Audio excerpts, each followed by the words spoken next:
mañana vamos a hablar de las indicaciones para el ultrasonido transvaginal. Quizá usted se ha preguntado qué es lo que se debe hacer antes de este estudio, por qué se debe de realizar, bajo qué parámetros y en qué tipo de pacientes. Indicaciones para el ultrasonido transvaginal. Recuerde que usted puede estar atento a este tema para conversar con nosotros y con nuestra experta, nuestra especialista que ya está con nosotros esta mañana, para que usted tenga toda esta información que es sumamente necesaria a la hora de valorar el tipo de paciente y de valorar también qué tipo de afectaciones puede tener. Pueden haber, por ejemplo, dolor pélvico y otro tipo de situaciones que realmente están afectando su salud.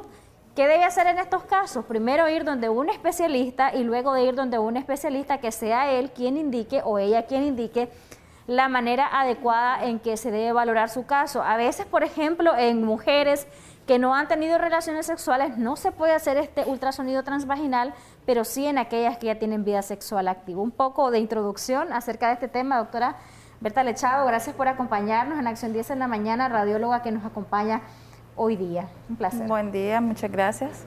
¿Cuáles son las indicaciones para este tipo de estudio, doctora? Bueno, en sí, cualquiera que quiera valorar la estructura, cómo están, si hay alguna afectación en útero y ovarios o algún cambio o lo que significa en la parte de abajo del hueco pélvico, entonces ya sea tanto el médico general como el cirujano en muchas ocasiones y sobre todo el ginecobstetra son los que envían los estudios.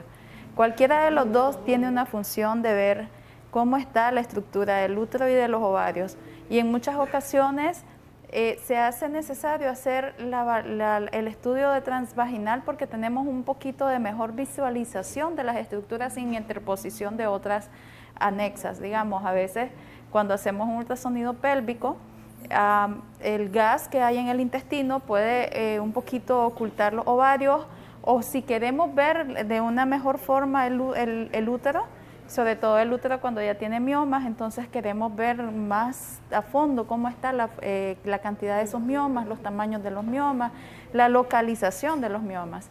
Y en el caso, doctora, de las mujeres que no han tenido vida sexual activa, ¿no se puede hacer el estudio? No, solamente pacientes que ya hayan tenido actividad sexual podemos hacer el ultrasonido transvaginal. De lo contrario, solo el pélvico. ¿Contraindicaciones, doctora, además de...? En sí no existe contraindicación. Hay un miedo que tienen las pacientes cuando están comenzando el embarazo.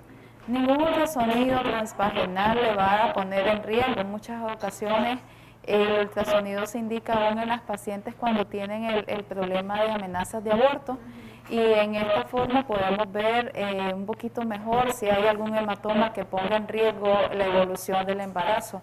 Entonces, no tiene ninguna contraindicación más que, primero que la paciente acepte, ¿verdad?, hacérselo transvaginal. Y segundo, que no haya tenido vida sexual activa. Okay. ¿Hay algún tipo de preparación antes del estudio? ¿Y qué pasa después de hacer el estudio? ¿Qué indicaciones debe seguir la paciente? Si hay dolor, porque existen esos mitos de que es muy doloroso. Bueno, yo por lo menos siempre le trato de orientar a la paciente que se acuerde de cómo es más o menos la toma del Papa Nicolau donde se pone el espéculo. Y que generalmente cuando hablamos de un transvaginal es menos doloroso porque en el caso de la toma del PAP tenemos que abrir el espéculo y en la toma del ultrasonido no hay nada, ninguna estructura por abrir. Entonces es menos molesto y todo depende también de qué tan dispuesta esté la paciente de realizarlo, porque si yo estoy no quiero, no me gusta, entonces me pone un poquito más tensa y me hace un poquito más difícil hacer el estudio. Después del estudio, ¿hay dolor? ¿Puede haber sangrado? No tiene por qué haber. Todavía después del PAP puede sangrar porque hay un raspadito de la célula, ¿verdad?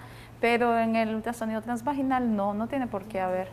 Y la única primera indicación, por ejemplo, es de que con ultrasonido pélvico necesitamos la vejiga llena. La paciente tiene que estar consciente que para ver el útero y los ovarios necesitamos la vejiga llena para poderlos visualizar. Y cuando hablamos del transvaginal, no, más bien la necesitamos vacía para que nos permita ver bien las estructuras. Perfecto. ¿Dónde la podemos contactar, doctora? Aquellas amigas televidentes que tienen quizá algún padecimiento, alguna patología que está siendo objeto de estudio y que a lo mejor necesita un ultrasonido transvaginal. En Clínica Red Segura Cristo Rey, de la Rotonda Cristo Rey, 3 cuadras al lado.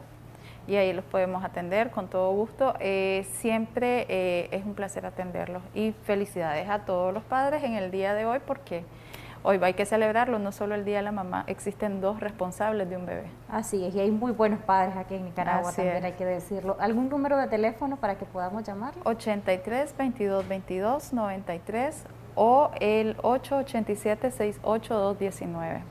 Muchísimas gracias, doctora, por haber estado con nosotros y haber compartido este tema de interés para nuestras amigas televidentes sobre todo.